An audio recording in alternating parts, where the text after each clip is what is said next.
The new format for the UEFA Champions League has finally started, and after the first round of matches, some people would say perhaps the European Super League is not such a bad idea. For more on this story, stay tuned to Tega's Takes.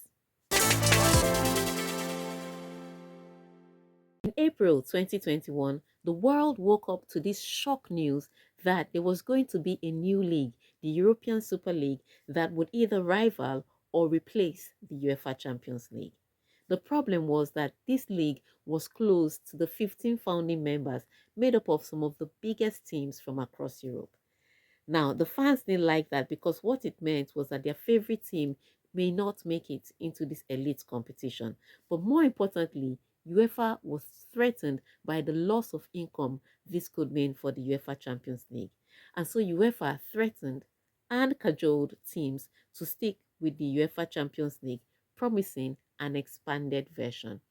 Now, under this new format, teams would increase from 32 teams to 36 teams that qualify for the UEFA Champions League.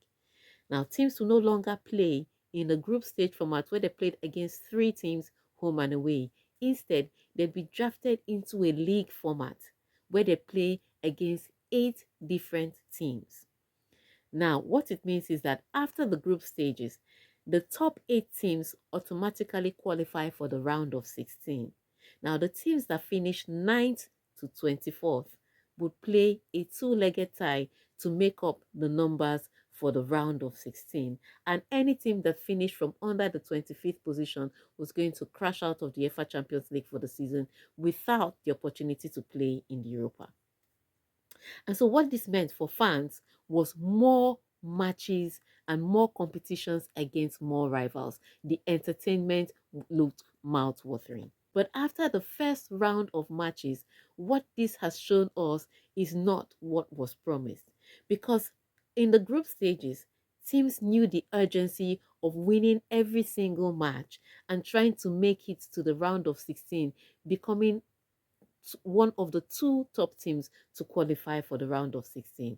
But in the league stage, teams can calculate and plan and strategize how they can get the all 3 points against smaller teams and then get away with at least a draw against the bigger team, removing the urgency and the intensity that one would have enjoyed in the group stage of the UEFA Champions League. And so now the fans are robbed of exciting competitions.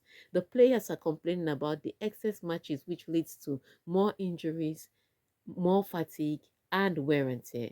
And the only people that seem to be benefiting from this new format is UEFA because they're getting money from the TV broadcast deals and the sponsorships. So at the end of the day, the same casualties that we would have had if we carried on with the European Super League, which were the fans and the players, are the same casualties we are having right now. The same slavery, different slave masters.